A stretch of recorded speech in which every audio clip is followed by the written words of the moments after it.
Au moins 3 personnes ont été blessées par balle lors d'une manifestation antigouvernementale organisée ce mardi 18 novembre par le mouvement patriotique de l'opposition démocratique MOPOD et la force patriotique pour le respect de la Constitution FOPARC. Le chef du parquet de Port-au-Prince pointe du doigt le député Arnel Bélizaire qui aurait ouvert le feu sur des manifestants au niveau de Delma 32. Alors que ces protestataires de leur côté ont accusé des individus qui se trouvaient à bord d'un véhicule communément appelé Zorequin comme étant responsables de cet acte. Soulignons que le député de Delma Tabar, Arnel Bélizaire, était effectivement sur les lieux avec en sa possession un fusil d'assaut. Rappelons que les manifestants qui exigeaient le départ du président Martelly avaient essuyé des jets de pierre au niveau de Delma 32 où des tirs ont également été entendus. Notons que cette manifestation a été organisée ce 18 novembre à l'occasion de la célébration du 211e anniversaire de la bataille de Vertières qui a conduit à l'indépendance haïtienne.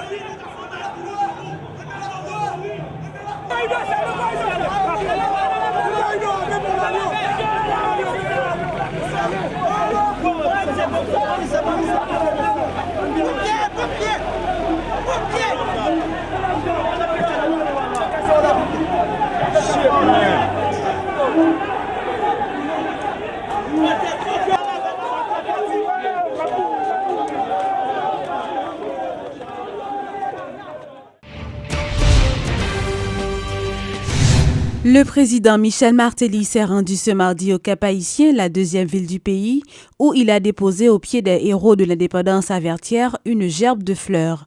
Le chef de l'État n'a pas prononcé de discours au Cap-Haïtien à l'occasion de la célébration du 211e anniversaire de la bataille de Vertières qui a conduit à l'indépendance haïtienne.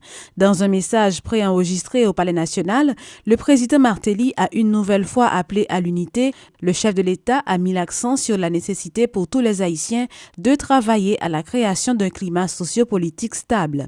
M. Martelly en a profité pour inviter l'opposition politique à prioriser l'intérêt de la nation au détriment de leur intérêt de clan. Il a fait remarquer que si le père fondateur Jean-Jacques Dessalines était vivant, il serait mécontent de la situation dans laquelle se trouve actuellement le pays. Remontant à l'histoire glorieuse de notre passé de peuple héroïque, le président de la République a invité tous les fils et filles du pays à la solidarité. Faire front commun pour défendre l'intérêt national, c'est le mot d'ordre du chef de l'État haïtien en ce 211e anniversaire de la bataille de Vertières. En pile monde continue à considérer la bataille de Vertières comme un miracle. Mais Vertières, ce n'est pas un miracle. Vertières, ce n'est pas une chance. Vertières, c'est possible. Parce que les ancêtres, malgré toute différence, ils ont gagné, ils étaient d'accord de mettre tête ensemble. Ils étaient d'accord de travailler pour un objectif qui allait plus loin, parce que l'intérêt chaque te gagné. Vertières n'est pas possible si les ancêtres ont continué dans chirépite, bataille pour pouvoir. Vertières n'est pas possible si tout le monde n'est pas réuni sur un seul objectif qui c'était liberté. Pour demain capi bon, faut qu'il y ait un objectif qui réunit nous toutes. Pour demain capi bon, faut qu'il y ait un objectif qui dépasse intérêt chaque grain de monde. Les propres intérêts du monde pas nous menacer, intérêt tout le monde. Faut que nous ayons courage et force pour reconnaître que le chemin nous prend pas bon chemin. Faut que nous ayons force et courage pour nous changer de direction. Jeudi, 18 novembre, message moi porté par chaque haïtienne et chaque haïtien, chaque compatriote, quel que soit côté nous sorti, quel que soit ça nous y, quel que soit côté nous camper. C'est pour nous mettre tête nous ensemble pour nous viser un objectif. Un objectif qui a l'intérêt chaque grain haïtien. Un objectif noble. Un objectif qui dans dimension combat nous gain pour nous mener. Et objectif ça, c'est un Haïti jam. Ancêtres nous ont réalisé vêtier en tête ensemble. Yo c'est fierté nous, yo c'est exemple nous. Nous-mêmes, nous avons obligation devant l'histoire pour nous bâtir un Haïti qui fait fierté des ancêtres nous. On nous pose action qui fait fierté petite nous et petite nous. On nous suspend faire discours pour nous dire j'en nous remet Haïti. On nous pose action qui pour prouver nous remet Haïti. On nous suspend suivre mauvais exemple yo. Dans l'histoire nous il y a un bel exemple pour nous suivre. On nous suivre exemple l'union ancêtres nous yo tracé qui était pour nous qui fait jodia nous qu'a dit nous c'est haïtiens. Il est temps pour nous comprendre pas un développement qui possible dans instabilité. Il est temps pour nous comprendre c'est souvent haïtiens qui bloquent Haïti. C'est nous-mêmes qui bloquons le pays dans l'action nous poser chaque jour. Il est temps pour nous comprendre que nous, chaque Haïtien, chaque citoyen, gagne une responsabilité dans la situation pays aujourd'hui. Et ces responsabilités pour nous changer figi pays.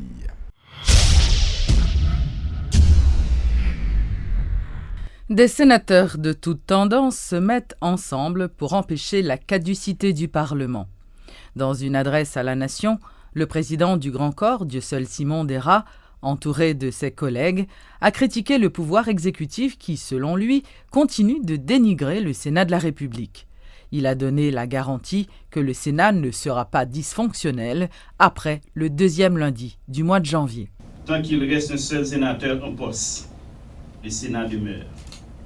Vivant dans la plénitude de ses attributions et prérogatives.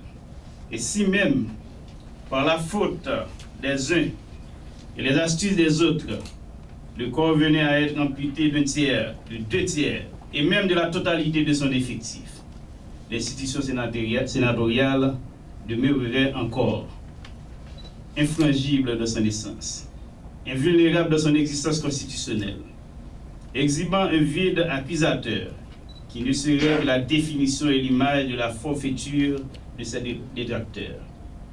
Même dépouillé de ses élus, l'institution continuera de projeter son ombre taquine sur les facies des dictatures émergentes, de prisonner les consciences assoupies et soumises, de rappeler le peuple à ses devoirs envers la patrie menacée et au souvenir des martyrs qui avaient versé leur sang et sacrifié leur vie pour ces acquis démocratiques aujourd'hui bradés avec une si insoucieuse désinvolture. Le 12 janvier ne sera pas une date fatidique pour la démocratie et la République. Ce sera plutôt le jour du réveil patriotique. À ce rendez-vous historique de la Renaissance haïtienne, nous convions toutes les forces vives de la nation qui ne peuvent supporter aucun camouflet à la liberté. Nous convions également tous nos amis de la communauté internationale qui ont fraternellement accompagné notre cheminement sur la route de la démocratie et qui ne peuvent donc avaliser une remontée malicieuse et maléfique vers les malédictions et les effrois du passé. Le Sénat réaffirme sa foi en l'avenir démocratique de la République d'Haïti, de l'existence conjointe et équilibrée des 3 pouvoirs de l'État. Il réaffirme l'unité compacte et inviolable du corps engagé dans la poursuite des idéaux républicains et la défense des acquis démocratiques. Nous proclamons ces vérités, nous réaffirmons ces principes, nous dénonçons les travers de la conjoncture et nous annonçons ici que 2015 sera l'année des grands bilans historiques, l'année du grand réveil civique et de la résistance patriotique. Le président n'entend pas gouverner par décret après le 12 janvier, mais utiliser plutôt des décrets pour débloquer la situation électorale, a affirmé Yuri Latortue. Il a aussi laissé entendre qu'un départ du président, qui entraînerait la mise en place d'un gouvernement provisoire, impliquerait plus certainement un gouvernement par décret, comme ce fut le cas durant la transition entre 2004 et 2006. Le abjeu jouet hypocrisie ou arrivé au 12 janvier. Et l'arrivée au 12 janvier, le président a cette responsabilité de mettre sur pied les institutions. Il y a des gens qui parlent de gouverner par décret, pas de gouverner par décret. Ou quand il y a gouverner par décret, ou gouverner par décret, c'est l'heure où tu as envoyé président, envoyé premier ministre, ou a obligé de mettre un gouvernement de transition pour gouverner par décret. Mais président... Non, mais la décision que le président a pris pour le prendre après 12 janvier. Non, écoutez, le président, ce n'est pas la gouvernance.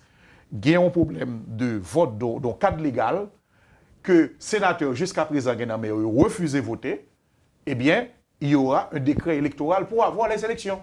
Pas une gouvernance par décret. Il y aura un décret, il doit avoir un cadre légal. Parce que je dis, si sénateur parle gagner un décret électoral pour réaliser les élections, il doit voter la loi. Et il y a pour que le président pas fait objection, au président publier la loi. Quelle que soit la loi. Parce que moi, je bien, Wendell, en France, si vous arrivez, le Premier ministre qui présente la politique générale, et puis il va jouer une majorité, le président peut renvoyer le Parlement pour appeler aux élections. Maintenant, nous sommes dans une situation où il n'y a pas une majorité. On demande aux sénateurs de voter la loi pour faire appel au peuple, de façon à dégager une majorité. Il va voter une loi. Il doit avoir un décret pour faire appel au peuple. Le président ne gouvernera pas par décret. Le président fera appel au peuple pour décider de la situation. Le monde qui a pris les pour président aller, c'est le monde qui voulait diriger par décret.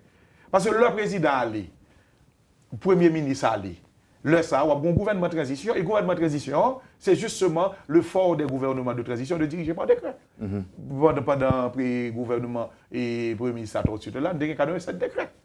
Parce que le gouvernement de transition n'a pas une base constitutionnelle, il est obligé de diriger par décret. Donc, le monde qui a demandé président Aléa, c'est le monde qui a demandé pour diriger par décret. Alors que, si le président, si on n'a pas voté loi, encore oui, si on n'a pas voté loi électorale là, le président a obligé de faire appel au peuple. La faire appel au peuple, c'est-à-dire le peuple va décider pour dégager une majorité et pour donner l'orientation de la gouvernance. Donc, moi, quoi que je dis, il est temps pour que les sénateurs comprennent qu'ils ont en main la sortie de la crise. C'est-à-dire, au niveau de la loi électorale, l'article 240 qui c'était CEPA, remplacez-le, mettez composition CEPA, ça ouvre ok, faire harmonie avec l'autre cadre sénateur, et puis mettez le garde-fou au niveau de tout garde-fou qui a besoin. Donc, moi, je pense que avec ça, nous ne pouvons pas arriver dans le 12 janvier. Mais si on est arrivé dans le 12 janvier, le président est bien obligé de faire appel au peuple. Signature d'une convention franco-haïtienne sur la surveillance de l'environnement assistée par satellite.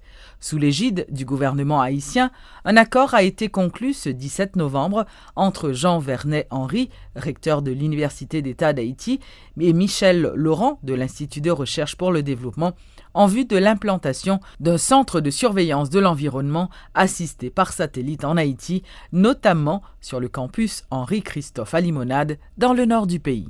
Moi, c'est une grosse satisfaction liée pour moi que le projet ça aboutit. Le gouvernement haïtien appuie nous dans la démarche pour que le projet aboutit, parce que nous venons au financement qui permet que nous soyons capables de démarrer. Et une grosse satisfaction que moi-même j'ai gagnée, c'est que dans le cadre du projet ça, nous prévoyons former des cadres de haut niveau qui sont capables de gérer centre télédétection ça. Capteur d'images et interprétation d'images par satellite, qui ne peut pas former l'autre bord, mais qui a formé ici. Qui a formé ici en collaboration avec, bien entendu, des centres comme l'IRD et d'autres centres aussi qui ont nous coup de main dans le domaine. Ça fait que porter le projet, ça, c'est difficile pour m'expliquer en 2 mots. Parce que non seulement la gagné des aspects pour suivre l'environnement, la gagné des aspects sécuritaires tout pour le pays. La gagne des aspects de surveillance systématique de tout État et même du sous-sol du pays. De ça fait que son projet porté, nous pouvons mesurer, c'est quand le projet a commencé à développer notre capacité d'utilisation, on a fait de images satellites. Nous avons déjà des gens qui ont des formations de base, nous avons appris une formation au niveau master, et actuellement là, nous avons 2 jeunes qui commencent à s'inscrire dans le doctorat dans le domaine. Pour que, à la fin du projet, ça, que nous-mêmes, nous soyons propriétaires réellement de ce centre-là, que nous sommes capables de gérer nous-mêmes. Le centre hospitalier Isaïe Gentil, situé à Chanstrel, est fermé depuis plus de 10 jours. Des problèmes administratifs en seraient à l'origine. Les patients demandent donc au ministère de la Santé publique de prendre des dispositions afin de faciliter la reprise des activités de cet hôpital. M'opérer, moi depuis que je suis opéré, je n'ai pas de soin parce que je ne vais pas mettre dans le sérum et ensuite tout, je ne vais pas boire. Je mettais me coucher là toute journée sans faire rien et puis même mon cathéter me dégaine tout qui depuis depuis m'a opéré si me 18 jours me gagne pas même 24 jours là depuis cathéter a matin en miss qui vini docteur me dit pas la docteur parce que la fait mal docteur a dit n'importe miss qui vient faire le tirer même grand drain mais drain là bon votre moi là pas un docteur qui vient pour venir mam yon soin normal si docteur pas venir comment miss va faire nous médicaments mais faut que nous besoin docteur nous besoin santé à tout nous demander pour envoyer docteur pour nous ça fait affaire pour nous docteur ta travail à vrai dire ta travail mais si yo vient pour tirer yo obligé parce que est-ce que tu mourir comme ça mais c'est pour envoyer sécurité pour docteur qui travaille parce que yo vini là oui et paix depuis 11 jours un problème de sécurité les docteurs dit c'est cause de sécurité il existe il la donne mais accompagné des administrations tout ça veut dire médecin yo y a travail c'est moun yo en tant que humain yo doit tout service ça yo ça veut dire façon